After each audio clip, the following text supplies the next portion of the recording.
Donut Lab claims to have a battery that achieves a whopping 400 Wh/kg of energy density, charges in 5 minutes, lasts for 100,000 cycles, uses abundant non-toxic materials, can maintain performance at extremely low temperatures, is safe at very abusive temperatures, and is lower cost than lithium-ion batteries.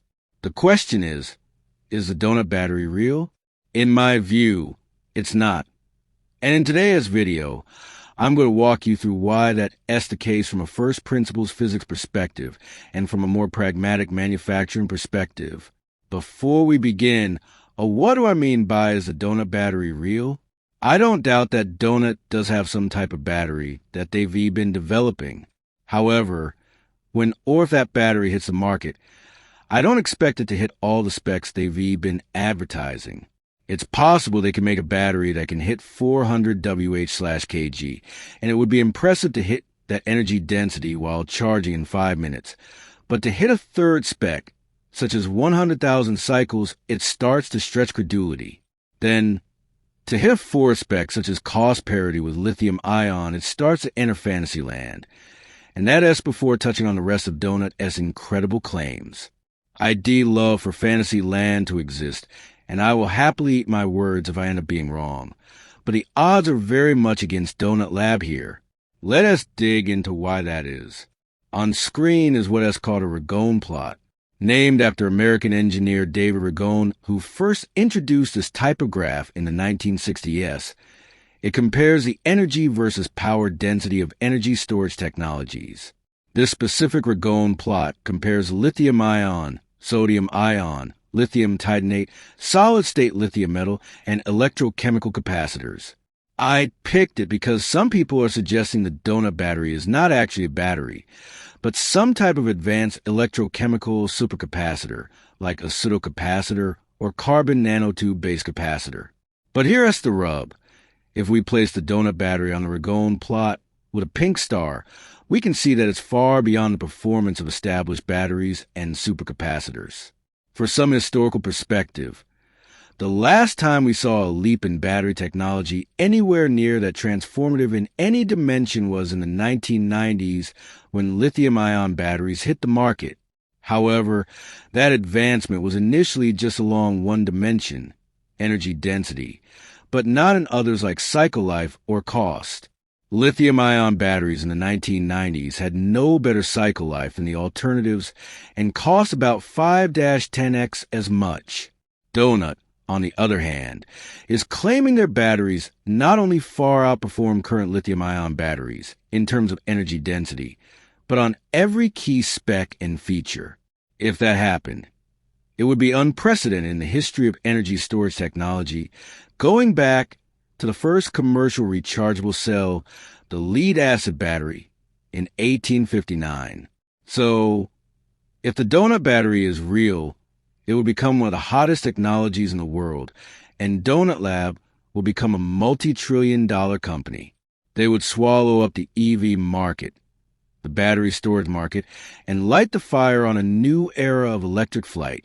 As a reminder, we have seen hype like this before in the battery industry. The instance I'm most familiar with is QuantumScape, which I did an entire video series on.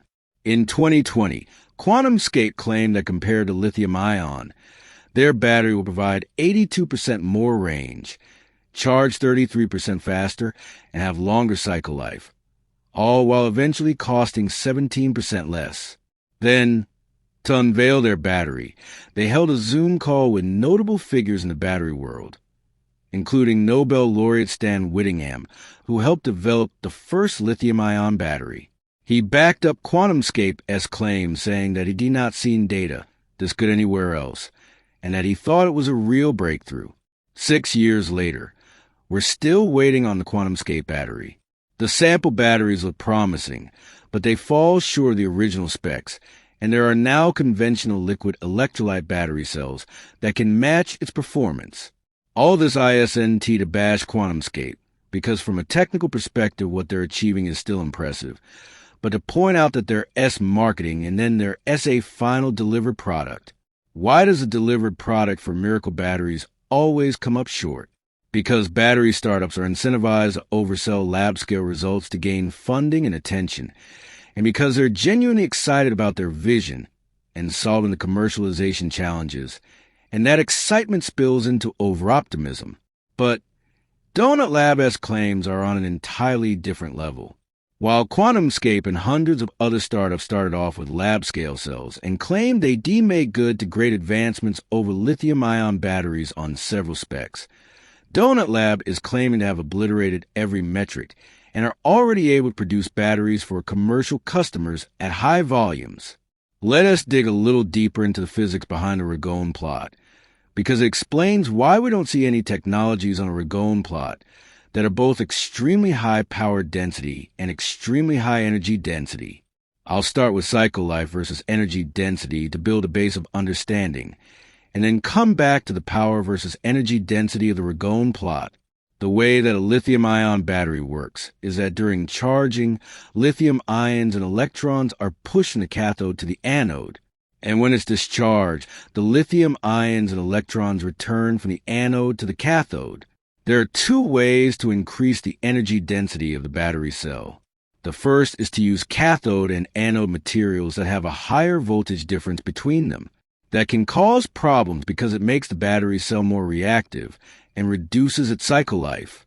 The second way to increase the energy density is to increase the proportion of energy storing lithium atoms to structural atoms in the cathode and anode material, or to force more of the lithium ions out of the cathode when the battery is charged. But both of those options can also cause cycle life issues. That is because increasing proportion of energy storing to structural atoms means the battery becomes less durable, and if the cathode gives up too many of its lithium ions during charging, the cathode crystal layers can collapse. Those, amongst other factors, set up an inherent conflict between cycle life and energy density, and it's the reason why lower energy density chemistries tend to have longer cycle life.